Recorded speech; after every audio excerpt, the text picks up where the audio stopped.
It's a great day to have this tunnel boring machine, giant tunnel boring machine, commissioned.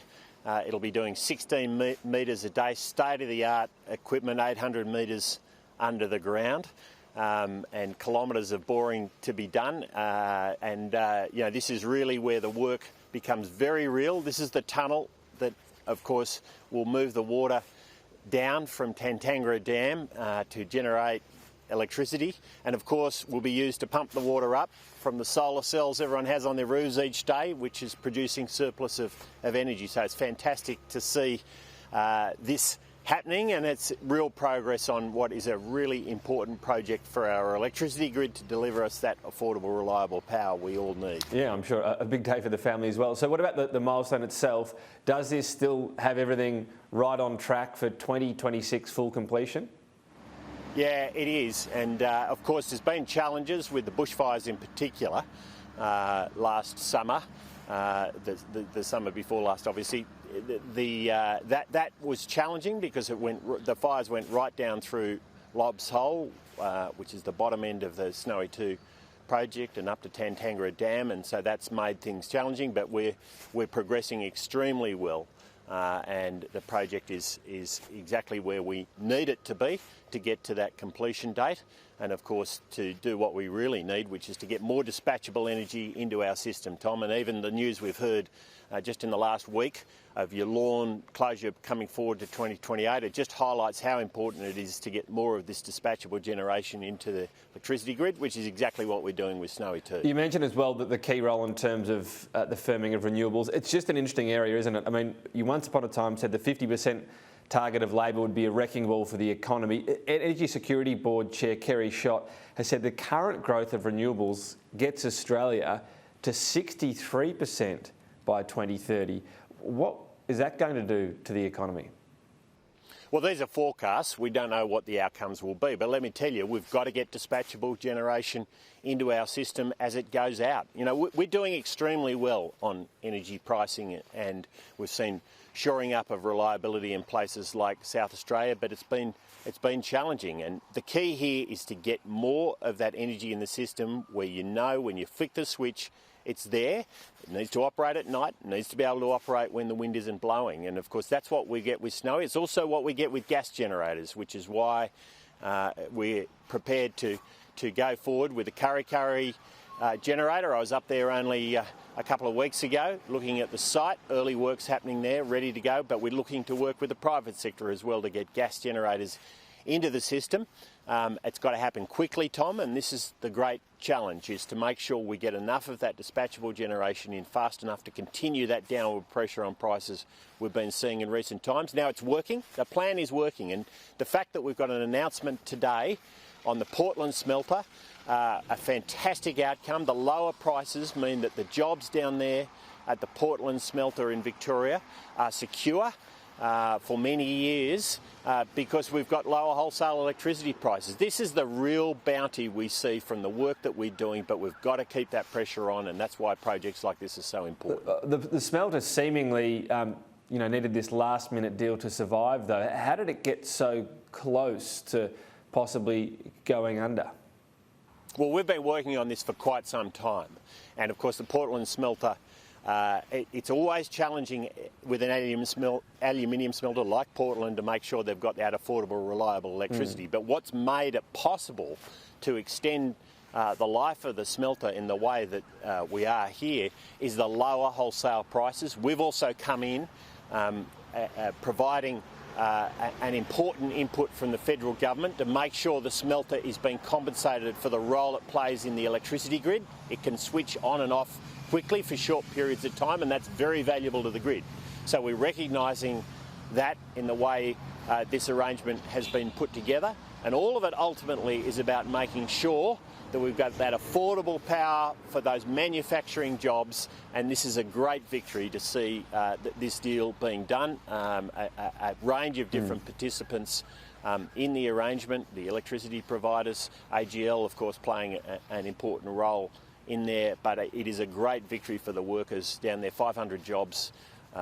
Very, very pleased to see this going into place. And so just back to that 63%, I mean, do you view that as too high and you need more dispatchable such as gas, or is that figure achievable now, albeit with more batteries, including snowy hydro? Well, what makes it possible to have more renewables in the system, more household solar in particular, which is the fastest growing part of renewables that's going into place at the moment, is having dispatchable generation in place. And what we've seen is policies being spruiked for years to get more investment in renewables without having the investment in dispatchable generation. That's where you get into trouble. Now, Tom, the truth is that we've got to get a lot of dispatchable generation into the system in the coming years, and that's why we're doing what we're doing. It's why we've got this policy around the Kurri Kurri generator in the Hunter Valley. It's why we've asked the private sector to stump up with 1,000 megawatts of capacity in New South Wales. It's why we're saying that the gap that will be created by Yallourn when it closes in 7 years' time has to be filled. So just on that, does that mean that 63 would naturally come down with some of those projects you're talking about? Well, I said it's a forecast, and I'm not going to get into speculating on that. Lots of people will put numbers out there as to what that number will be. What matters, though, is that we're getting enough dispatchable generation into the system quickly enough, Tom, and that is what we are focused on as a government and will continue to. We need state governments and the private sector to work with us to get that to happen. That means gas generators, it means hydro. Batteries can play a role. We've got to be realistic about how much of the role can be played by batteries, but certainly they can play some role. And we've got to avoid premature closure of coal-fired power stations. Look, coal continues to play an enormously important role in our grid.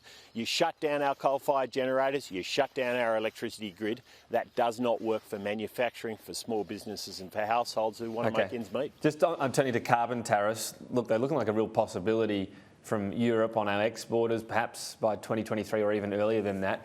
If that happens, we can't control that. If it does happen, do we need to cost that within our policies? Think about that on the ledger of that's a cost of not acting. Well Tom, let me push back on a couple of things here. The first point I'd make, though, is an observation, which is, or a policy position, which is we're dead against this. This is just protectionism in drag, frankly, and it's completely unacceptable from our point of view. But the second point I'd make is that we are a long way from seeing the Europeans with a firm proposal about how they would ever do this. I've been around this issue for many, many years. It's extremely complicated and extremely difficult and extremely unclear as to whether it could be ever compliant with the World Trade Organisation and the commitment the world has to free trade. So, frankly, I'm deeply sceptical about the practical side of this and how it would ever be implemented.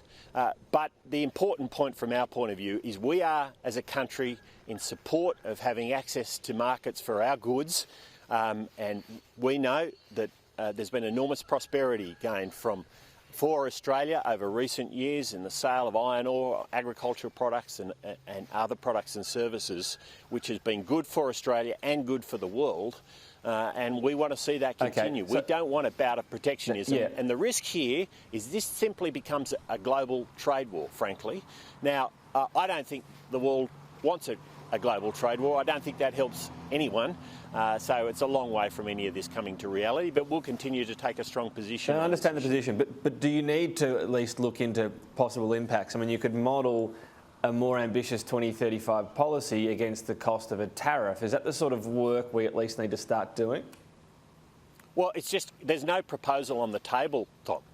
There's no proposal on the table. There's a lot of talk, but there's no proposal on the table. So if one comes with firm details, you can't model, would you then model something where there's no proposal on the table? We'll continue to oppose the principle because we think it risks becoming a global trade war, and that doesn't help anyone. So, but if the details come on that, if we get a firmer proposal... Well, there are no details. Right, but if that comes... When the details come, let's have a chat about it. When the details come, let's have a chat about it. All right, fair enough. And just finally on electric vehicles, recent modelling that you suggested there, $747 a tonne would be the cost of subsidising emissions, if you like, within that area. Just on some of the assumptions there, the Renault Kangoo was used. The electric model, though, used was bigger and more expensive than the Maxi. The petrol car was smaller and cheaper. It doesn't appear that like for like was used there. Why not? Well, I could make the argument the other way about range and the relative range you're getting from those vehicles. But look, we've done lots of these comparisons, Tom. What's very clear, whichever comparison you want to make, is that it is way cheaper right now to reduce emissions through the ways we're doing it through the Emissions Reduction Fund at around $15 a tonne than any of those being put forward. Now, if people think that they can find ways to accelerate electric vehicles into the market through the Emissions Reduction Fund, come forward. Look, we've got a future fuels strategy out there for consultation right now. There's an opportunity for people to put forward their proposals. Go for your life. Okay. That's exactly why we are having this process, this strategy, this work is being done. Right now, though, I just can't see a value for taxpayers' money case in subsidising people. Right, but that vehicles. argument always comes down to the Let me make one other point here, Tom. The history of subsidising automobile manufacturing in this country has not been a good one. And so we're cautious here. But look, you know, there's a process going on. Right now we can't see value for taxpayers' money. Where there is value is in investing in the infrastructure, the ability to support customers to make a choice and the right choice. We're seeing phenomenal uptake of hybrids and a much bigger emissions reduction outcome from hybrids, frankly, right now, and that is happening in the marketplace with doubling of hybrid purchases in the last 12 months. Minister, thanks for your time today. Good on you, Tom.